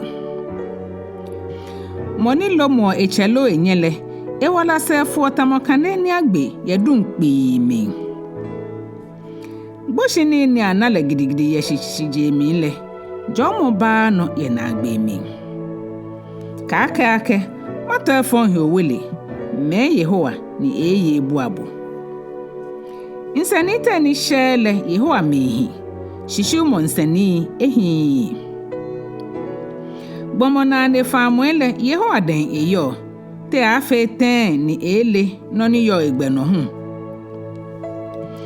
Eji chone ha gbomo ake eshe heke ake. No konkroni ni shiwo lesele bako dan Ejwɛ ohe ni na shiwo se dani Ejwɛ mancheni le lo sha efon felo ami ne kehwili na ne chon ame no kegle ame gbomo mo ni yo emile Yehowa kaneni ni Ekpaa gbomo mi ngbe fe ekwo anukwale yeli ba mancheyi ni jadle Sane yeli ha manchesen ma shishin Oblahi anunyanji amehewale. Shihi meji ahefe oji ameite nwanle. Yi plamo flale echumo esha. Nikpa yi hu chuo chui minfe. Yitso Nyɔŋmai Enyɔ ka Ekome. Manche chui le etamofani huoye Yehowa den. Echomo le boni le dienche sumo. Gbomogbe fe gbeja yele dienche hie. Shi Yehowa le chui mi ekwo. Jale Sane yeli ke kojomo papale esa Yehowa hie fi afolesha. Heno womo ke hewo chui le efon felo akaneni ni eshane. Hie shi kan lo dwengon le eke shure mo ba. Shi moni ke hejoju mo fi ono le eke ohia ba. Dwetri ni ake laka mona le la moni huoni ni gbele ta omoni. Efon felo ani fe mo fon jinle no no pata amehie ejake amekple ni amefe no nija moni ye fole lele egbeja shi ben ye lole le egbeja fana no ahintu ite popolo bia fe no no ke yo be lo ahinsin akome Yiwalo enya efon fe mohe. Amena ne mepo ani efe amemobo. Ke agbla he fo yelo toile. Moni dwamwe sako kasi oni nke jomi. Nika achoni le loni le. Elioni. Nyɔŋmɔ jalole inano ni yano ye mofonwe. Echi omofon le itwashi ni Ekpaa ehie. Moni chimo etu ene kanu ohiafo blo mole. Ledi enchele blo na bon le tue. Temo ni ke ni Ekpaa minfu. Ni ke ni jetui minhu kwom ni la ni na wana. Ka ye jane salele jalo na mishe shi edo efon fe loe. Moni ko Sane sele ena agbeji gbohin aje eya hin gbohin agwabo le mi. Moni da ngole na eyo pokun ni le ohia ahia le ni moni sumo we le ena ni gbomo fon le jalo pomo ni kutumpo fo le moni eye mu pomo ni fanono ya hinshi anga no mo fenono ke yo be lo yirede ahinshi aba adwetri ni jirawa kemuyi ye ni le lowe shi kwashiale patamo Ekpaa ahie moni nyo jale ke mobo na lesele ena wala ke hie nyang ni le lokwo kakan lo ama ihe gbogbo ni ekumomo ni amehie kanole moni mo ina bu ke lile mile ejo ehe kejo ha momi moni wu ehe na echo ehe na echo ehe le achole he fel yilo ani ha lo ni ta moni ngbiole ejake eniji ekplen ni chumo da gbinle mo fon hie mi nkon ni no shi jalole ha na kama efon felo afolele ni hinini brobro na ekeba keyinsha amalo da se fonyo hie akpata shi wie moni jo moni nusane danle ehion shida mo fon kwa ha ehie shi jaloto egbejiano pepepe bomoni le lo eni ashishino lo engawo ko be nike Yehowa no le afunda asa okponwo atota wugbi shi kuni yelile Yehowa dan ejo Yitso Nyɔŋmai ka Enyɔ. Gbe papa hife ni na mo baba o. Ni hie nyang hife Ejwɛ Etɛ lo shika. Ni acheko hiafule Yehowa ji moni bo amefe. Hetelo na oshira mimba na ete ehi. Shimoni dwamwe sakole yakpeo na ehie Ekpaa. Heshiba ka Yehowa gbe ye shemo hese na moji ni na mo ke hie nyang ke wala. Mgbe ike chone ye kutumpo fogbeno moni le ohino kwemole ika meten ajeke chose mo gbe ken boni eba eje njogba ha ni idalemile ichaken ni ache yi ohiafo no ni moni ya fa ni nchon nyon ha moni fa le nile moni yo to ekodomo sanile ena manehu ne icho nwalele sefu moni minjole ajole ejake eke ni enile ekokuma ohiafo hwemo efo yelo kekele blomo kebe kejemo se afo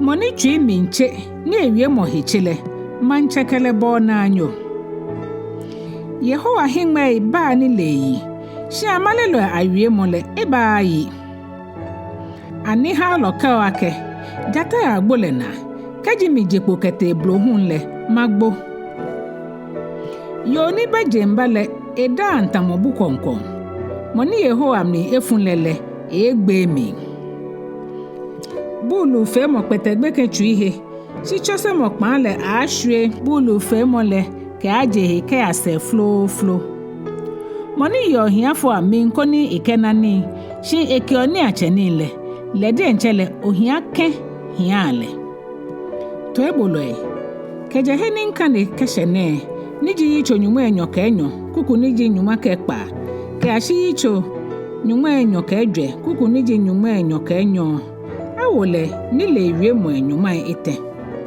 ni keje Yitso Nyɔŋmai ka Ejwɛ kuku niji Nyɔŋmai Enyɔ Etɛ ke ashi kuku niji Nyɔŋmai Etɛ ke Ejwɛ no hu awole ni le Ewie mo kroko me hu ne kan Enumɔ ngbena oba cha Solomon abea kane mo no ni le Ewie mo Nyɔŋmai Etɛ ba otueshi kono bo ni le lo Ewie mo etoi no ka dwemo akase ni nkeje mi ni le mi ija ka keje o ka to dwemo mi ni onya o kai ye owie mo amile e felpa mi ha botuntu ole na emengmene boni afe ni onahie no kamo ye Yehowa mi ngba ni le Ewie mo enkenga we Nyɔŋmai Etɛ mi ha o wie mo ni ba chombo no nija ke no nija no kwale kono oke anokwa hito aya ha me ni chuole eko ka atwa ohiafo ojo ya ohiafo ni ejile hewo asan ka agba no naro na yesane yelihe eja ka Yehowa ya mesane ha ame ni me ni hawa mele amehu Yehowa a hawa me Enyɔ oke mi fuche akabo na anyo ni oke mi lache akanye koni oko ameje mbale no ya duchoni Etɛ ka afe ohe me ni woshi lo me ni damonyomo chesele eko keji obenoko no ke awo nyomole ashon sa tete yoden Ejwɛ ka chible mashipon husu kadimono ni ochemele eto efonshin lekete ise Enumɔ nu ni bo moden ni elenga ajogba ye enuchumo minle manche me ahie tete edamo me ni abu wa me ahie Ekpaa ka otashi no kelumo ko ba ye ninle dwemo mo hie no tale hejugba ka oji mo ni Nyɔŋma le ka ye pi cheno ka ha edokodoko ni le minchona eja ke ni laka amoni Kpawo ka agbodengbe ye ni na mohe oke dwemo atohe ohingbe ni agba no pe ete eja ke ekon fijio ya le fliki otomo kropon ke ya nwe Kpaanyɔ ka ye pepe lode ni ka ha edokodoko ni le mimba ochine eja ka etamomoko ni buo no fe no he akunta ye ijo eke obake o ye no nu shije ka twi mi fe atroma abo no yele o hwe ni o wie mo edoko bi le afi yaka Nɛɛhu ka wie ni kwashianu eja ka egbe oni le wie mo la heguo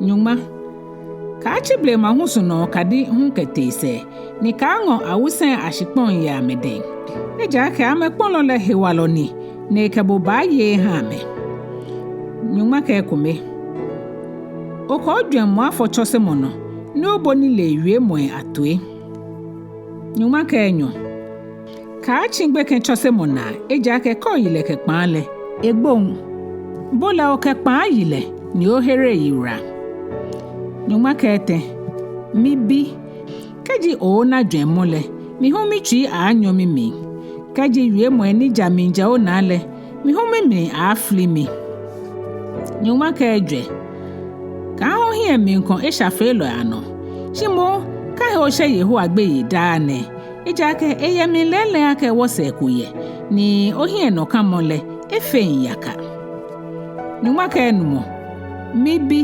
bole botue kono leni no ba oje njugban oko he aka bodan tole lo ma ye lo ahi eja ka dan tole ke ma ye lo ele ame ayo hia ni wodren wolo abu mama hwehwe Nyɔŋma ka Ekpaa bo cheni fobule tue ni ka agbe onye hegu okeji egbole cheshika he anokwale kenile ke chosemo keni ashishinumo ni oka ho eko jaloche anya baba o ni moni fo bi ni le lole ana ebile hemishe ha ocheka onye mi asha mehe ni oha onye ni fobule anya Nyɔŋma ka Kpawo mi bi ngo trio ha mi ni okomi nane eja ka yo ni beje mbale bukonkoni ni mokroko ngale buklokoto ni ewo katamo jo chalo ni ha me ni ye anokwa ayifa yegbeme aten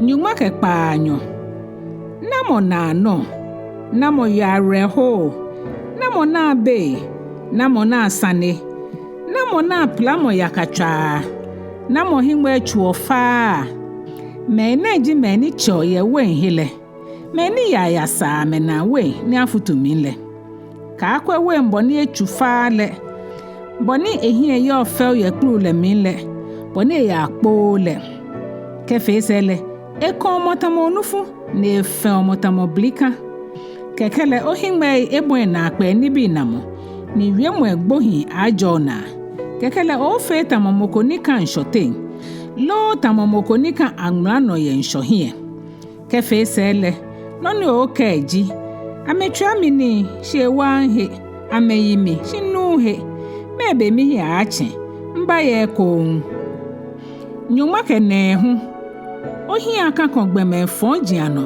ni okahwe hu ake okame abo na anyutete eja ke befe bele yiwale ni femu ahenga amedwe moto ni amewi owie mu egbohi Nyɔŋma Enyɔ nile ake maachu ni ashishi numu ake ha imashi nile ake ha pia ame yimo ke ni mfe ni jrawa ni yo fel no nile lole ehewa fenu nkakaban ni no nile nile efenu ni hewa eja ke nga ake wota ni nga wole pi angawo ake yokuni Nyɔŋma Enyɔ ka Enyɔ nile mi nkocho ha kwashia hewale etwa esen ye koishi Nyɔŋma Enyɔ ka Etɛ monito efon fe mo hengale le achola blofo mobulu fe mo henga to le eshani ni hefa yelo hu gbememihi Nyɔŋma Enyɔ ka Ejwɛ keje otobiti ye ha mo gbinole no chonake ohiwale fa Nyɔŋma Enyɔ ka Enumɔ meni akpla me ayagbe ame yakatwale hema me yiwala ni me hu ni mindinda ni aka me mi yagbe hele okaku ohi onfa ameno keje okake wole ne woto le ani moni na atwa nile moni buo osusuma hele ele aka olotolo ani ewo mofe monyomo ye ni tumona Nyɔŋma Enyɔ ka Ekpaa mibi yewo eja aka ehi ni boni wo ni chiro koi kejo wo akpaku mi ngo na le na kan no ni le ngo osusuma de nchena ke ona ni le ahia ha owose ni ohie no kama efe yaka Nyɔŋma Enyɔ ka Kpawo bomofon ka wo jalo shingle hele heka ni ka ha ehejo mo hele hu eja aka jalo gbe oshinshi Kpawo ni eti oshieko chiefon fe lole amene hunu butuole krakra Nyɔŋma Enyɔ ka Kpaanyɔ kejo henyelo gbe shinle ka anya ni keje etele omni aka flio no la Yehowa ana ni edole ni bafu emi nefu lelese Nyɔŋma Enyɔ ka Nɛɛhu ka wo twi he la ye fon fe lo ahewo ni ohi aka ko me fon jiano no papa ko be ha mo fon wose ni efon fe lo akanele hu agbe Nyɔŋma Etɛ mibi she Yehowa agbe ke manche hu ni ka che amehie mokohie atoa eja ke ame anya amekpato hie truka ni namole no hie kpata moni aja me ye nyole fe amedenle nile wie mre kroko mehu ne nile loy awie mwele Ekome hu ne hia nkwamo ye kojomo minle ehi monika efon fe lo ake oye benle me alomole maji anyangile me nika efon fe lo le ana mishe ni jomo papa aba meno moni ha heto ni jale o hesun lo ni to nu chumo hegbejiano jogba fe mo mo shini fe kralo no se dani obon ochuma ka yo daso shin onanyo yakatwa ni o ka na abuhu akashishi umuko ka ake wona efemile na kan ma fele mato naja no ni efemile awole henyomo micho ani ha loko mohe ke moni be ito nwe ntron he shina mole mi fe echinkenme ni sonson e hashipon le hie ni mole hele gbogbo le ekumo ehweshi keke ni mi kwe gan ni mi dwen hejogba mi kwe ni mi kase no kokejemi ma wo fio ma je mi hingbe se fio ma kota mi ni jin fio be mi ni owo le ohia aba ni na bo tamo ojotwalo ni femo aba tamo no ni hie chen Yitso Nyɔŋmai Enyɔ ka Enumɔ Solomon abela no chamo Solomon abela Ekome hu ni Yuda manche Hezekiah we bi le mrane Nyɔŋma na njiake ekesane ate shi manche me anu njiake ameta osane mi Boni mwenko ni shikwan hu mi nkole na ka manche me Yitso nko anya na emini Jemo Ejwɛ Etɛ ife ile keje Ejwɛ Etɛ le mi ni ngalo le ba na Ejwɛ Etɛ kron na ekechu nile Jemo mofon le keje manchehe ni jalesane a hisen lehe Keji oye manchehe le ka fe pupupu ni ka damo me wuji agbehe eja ka himo ake aka ebo ake bai chogbene fenoni a chiboke ate na janshigbe ni lumo le mi nkwe Kayo ya no kenono ko hingme keke na te sane yelihe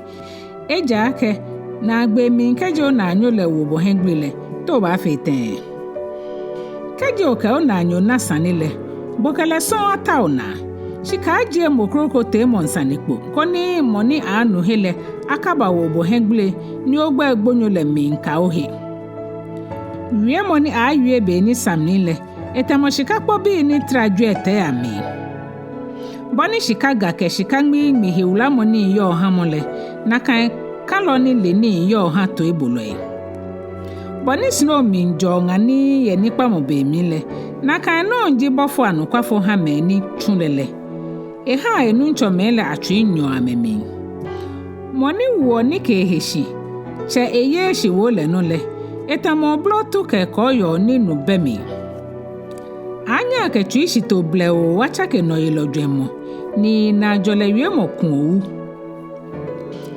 Ka ona wole ka ye fenine ko ni etibo no shoshwe Ka fo na nyowe hwemo ko no sane minje chine na ehemi nchewo Moni yo amalo dase ye inanyo hele etamo chokpoti lo klante lo gamli mbi ni na aba Hie ni akafo kutumpofo no ye fimo be mi le etamo nyanyo ni ewocho lo na ni elonge Moni jomo ya tade ye fembe mi alo eke ashinto plamo no le etamo moni la eke sheji omo mi shije ke itwi mi mfe Keji homo mi yo henye no le hale ni eye ni keji kuma mi ye lele hale nu ni enu eja ke keji ofe na kan le o wo le hengbele poto ni yeho awo bo henyomo Boni ko igwe ko yo ke nu ne mobale na kan no mo hewie mo ke hie tu moba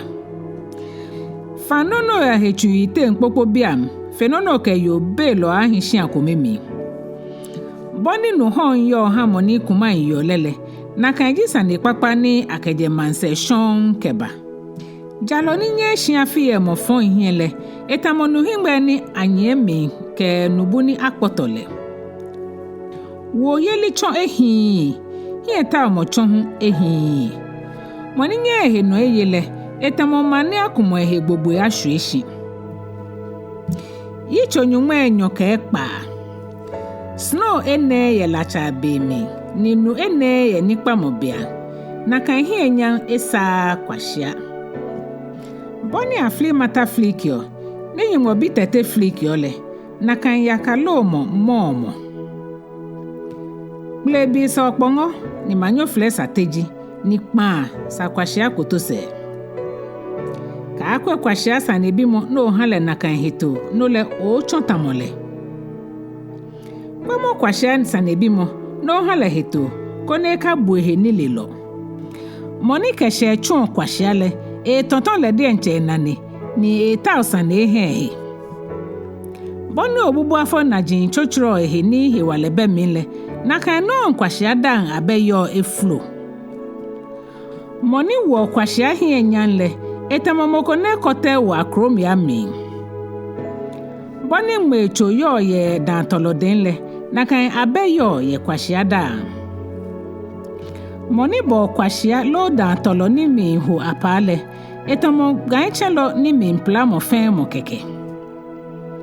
Kwashia ni kuense e afio ibulu ani ekonle. Etamo gbe ni kuense ke ya ehwehe. Hie no kamo ye ha kwashia fegbomo ni buehe ni lelo yele dienche ehie.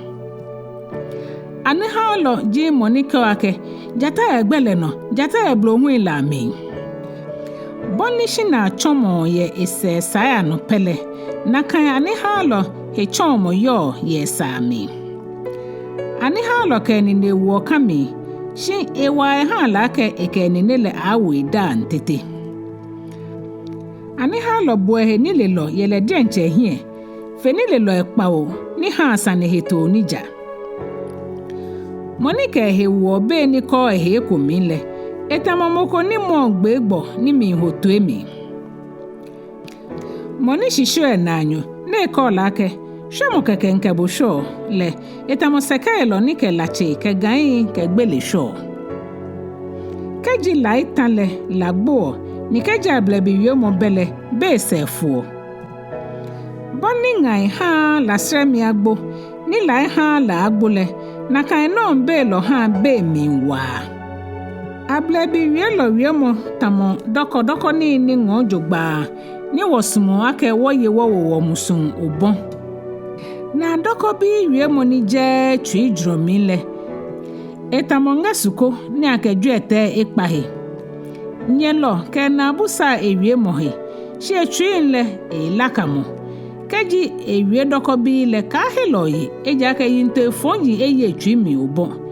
Eke monye te one shi aje egbomofon lepo achon ya asafo hien ken. Monika yinto fon chabule le no egbe mi ni Monika yin shakoklo tele le no eno tele akuse agbe. Keji onyemoko le no yo omalu ehe fon ni moyitem luwo le ekeshigbe mo ba. Yitso Nyɔŋmai Enyɔ ke Kpawo. Ka shonfon wono eja ke ole no ni baba wo.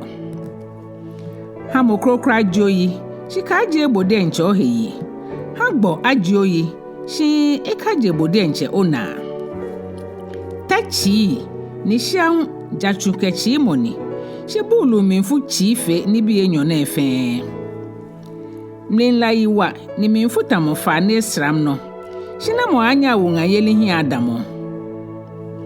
Ehia ke aka moko hie ye me ahie fenona ke somo achimo etomo no. Na anyo anokwafo eje egbe epila mo. Shi henyelo mo atu ulo mo le shishi umoni. Moni ye ni etole Ekpawo akpakutete. Shi moni homo yolele no fe no ni ju opo ngo ye da. No ni ju ewe akpa shinle etamo lo flo ni ju echumli e achomlo. Muma ko jengma ha mo mi sho ehe. Shi ha mo ha mo twi yo. Ka akwa bode nche onanyo ka oche nanyo. Ofi mo gbinole ka ya onyemiwe. Ohe gbomo ni benke ole ehi ahun fe onyemi ni oshon. Mibi fe mo ni lelo ni oha mi twi anyo mimi boni afe ni mana heto maha mo ni bo mi ahorale. Hie telo na efon ni ba na ewu ehe. Shime ni dwemo na wale ame abote omi. Moni damo gbosele ha eketa de atobu awaba. Ni moni damo mansenyo sele ha ekele di nche ehi ato awaba. Moni kegbe ni wajo inanyo le ma pale asusu ake lo momo elo molele.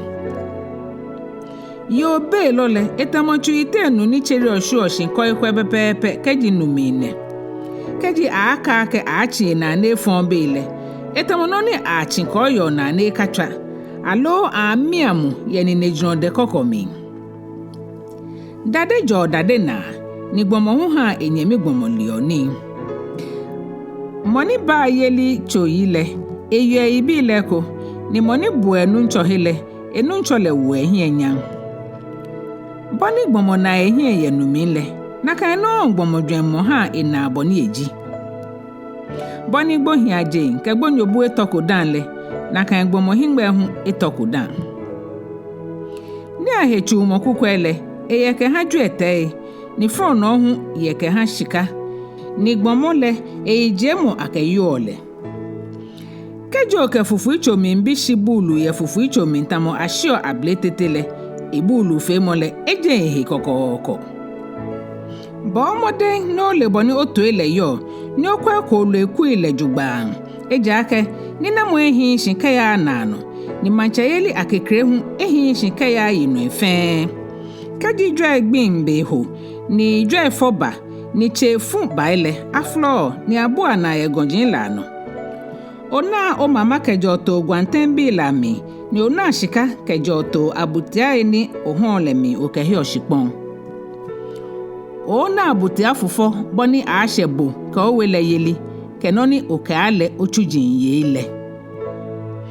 Yitso Nyɔŋmai ke Kpaanyɔ me fonjin juofu ebe mi ni moko enyi amese shi jalo ele amefie kan tomojata Nosha ha shipon ko no lume ayifa shika ememele ye ni ashishinumo kedwemole lumo yeli ma ashishin na esecho ohiafo ni wa inanyo ohiafo yile etamonu nemo ni lo ni nke ya ni eha ni eni aba meni kwa amlale ameji omofon yi shi meni yomla no le ti oshin amewo me fonjin le me fonjin nu jale shishi shi meni jayi hoale amenu oshishin jogban ohiafo ni ba ejen jogban le ehi feni ache ni bejimba moni yomla no le bini le loni shi moni ke fulo ebo na anyule ewu eche hengle moni ke hipani feni ne ke wieyeli ha eni mfale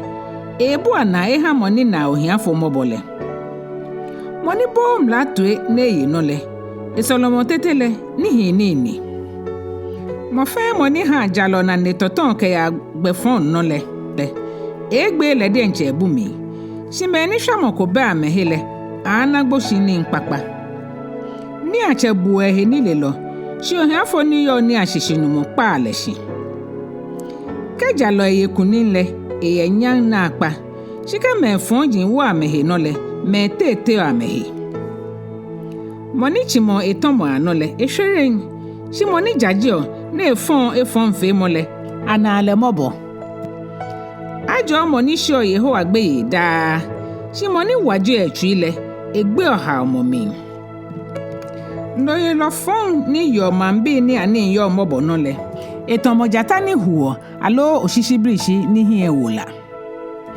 ndoye lo ni pedwe mole yiwa lo plejile shi moni nyo hi ejo mole eha egbin asecho kaji moko eye moko layi sonle echon kobofo kemi ya gbonyobu mi moko aka ye ebu ale moni ba eje njogba nle ahere yiwala shi moni beje mbale egbe ebu mi moni hu eshipon le nani eye to shi moni nyo yakayaka ni nsele eye ohia kadi nu anokwafo ana jomo baba o shi moni yo ya ekoni enani nle eye ngehi hia nkwamo ehi eja ka bolo atroma ko mepehi wole gbomo afe fon pepe lo yo ya ni enani shi ele ake ohia mimbe no moni ka mole fe sele ehi banyan fe moni ke ewie mo wo mo yitemulu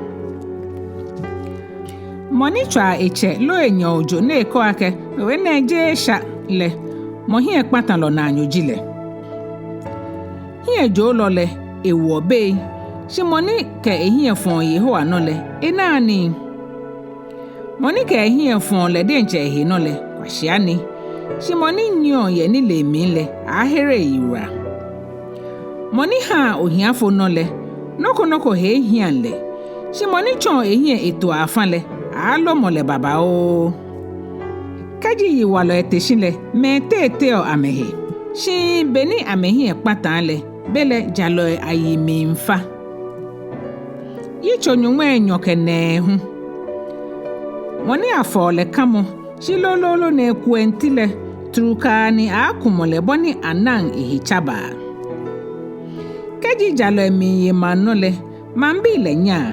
Shikeji me fonji miye nole, mambi le domonchwe. Moni smoni lele, ha eche na mishe.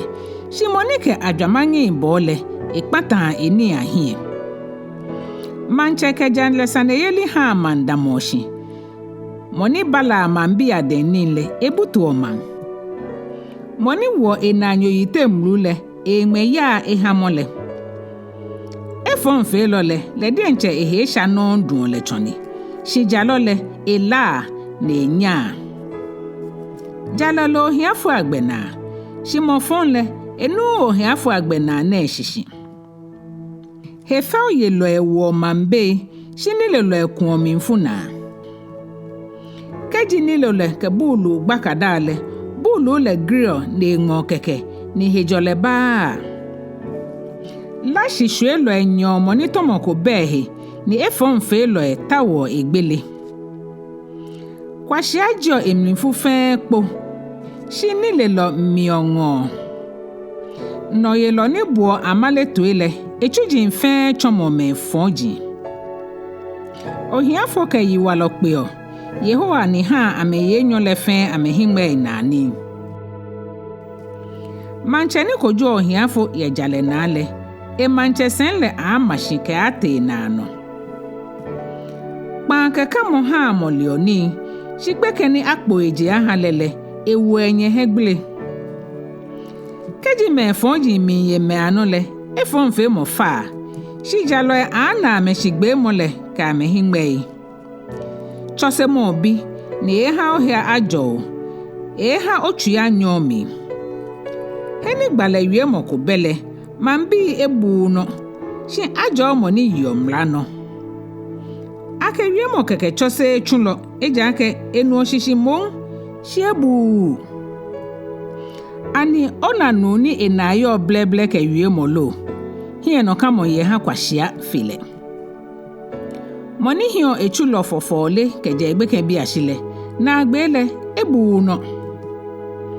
Moni minfuonle, ete obe ishi, ni moni mni eche fumole, eton baba o. Gbomo hewo no a baleshi, shi moni ba eheshi ye mumo minle, awe hie nyang. Moni ke julo jani le, nyele denche wala, enuaka alumone, shi nye jaji. Gbomogbe shemole, chon ne hamo. Shi monike hie fon Yehowa nole, shwe. Me pita o mobona leke jono ye loya den. Shi jale Sane yelile, Yehowa den ejo. Jalo mihi me fonji, ni me fonji hu mihi jaloe. Yitso Etɛ, agru abe. Yake bi agru abe ne. Neke no neke itiel ke ukal ake. Lelen mi fankolo, mi je gbomo, ni mi begbomo dwemo hu. Mi kase ko nile, ni asan mi le mo kronkron lehe noko. Na mo ekwo kete enwen, ni esa ekple keshi. Na mo ebu akoyo na ye de kokondan. Na mo efinu ye mama mindan. Na mo ngoshipon le kojin le imamoshi. Te egbe hu, ni meniji ebile hu gbe.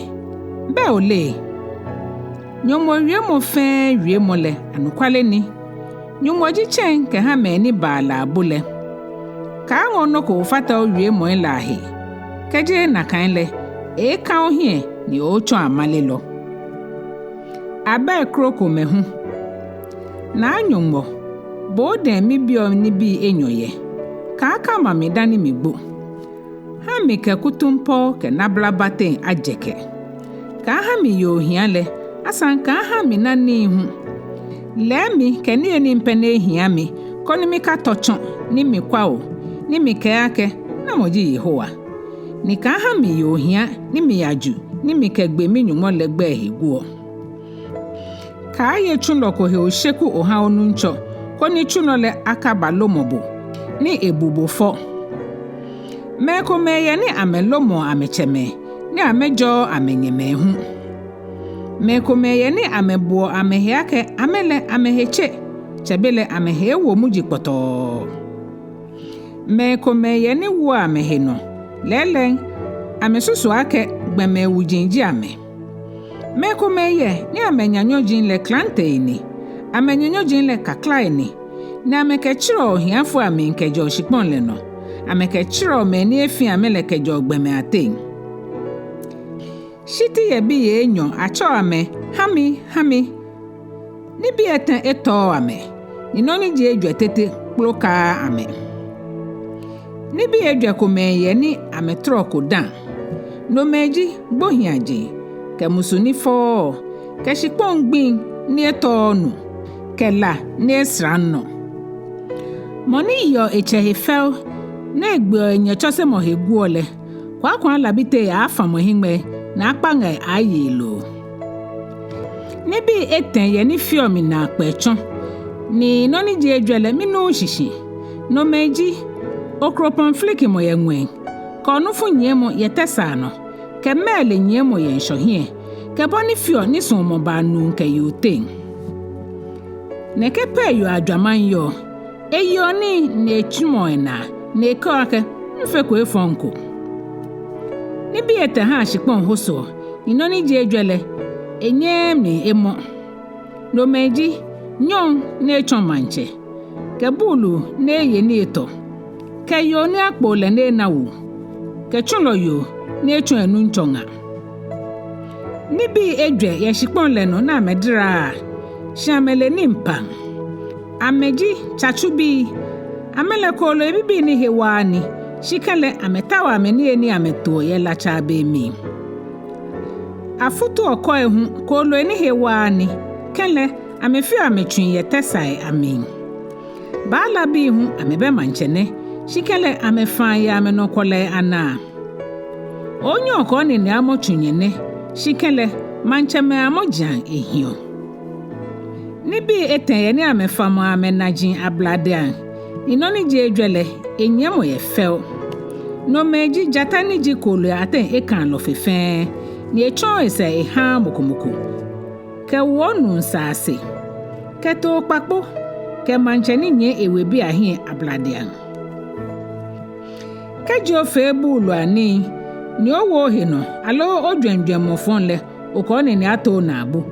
Eja ke ji o shafufo ye tomin le. Ona abutru. Kejo o kagugun atrele lajio.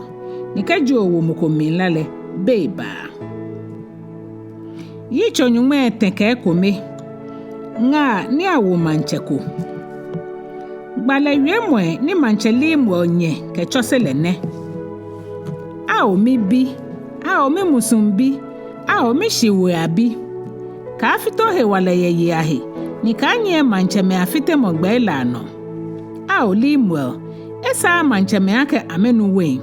Alo no yelo ake ame adidani wase. Keja amenu le. Amehi akpa mlano. Ni ame achono na lo efe asane hie amebushi. Okedani wa aha moni hie hio akpata. No ke wen aha mene are eho amehile. Ha amenu kona amehi akpa amehiano. Ni amekakai ameha moele don. Wiemo ha mumu ni nye awele. Ni ofa mefe ni nye amehi amefa lahi. Wiemo ni okojo ha ame ye jalena. Ye ohiafo ekeme ni efi amele asane oha ame. Yo kpakpa le namo ana.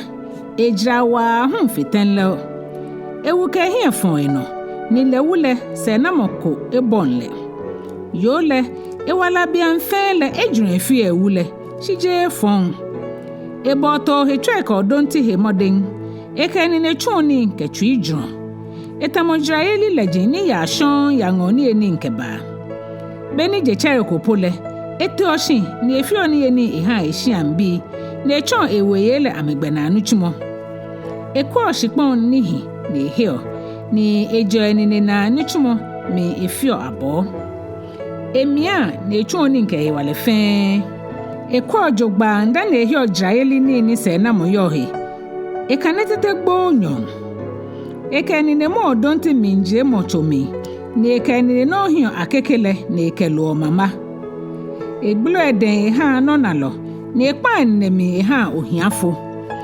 Eshe sno gbeyeye eshiambi lahiwo. Eja ke shian bi le fe bu mo mama tuji fe feji.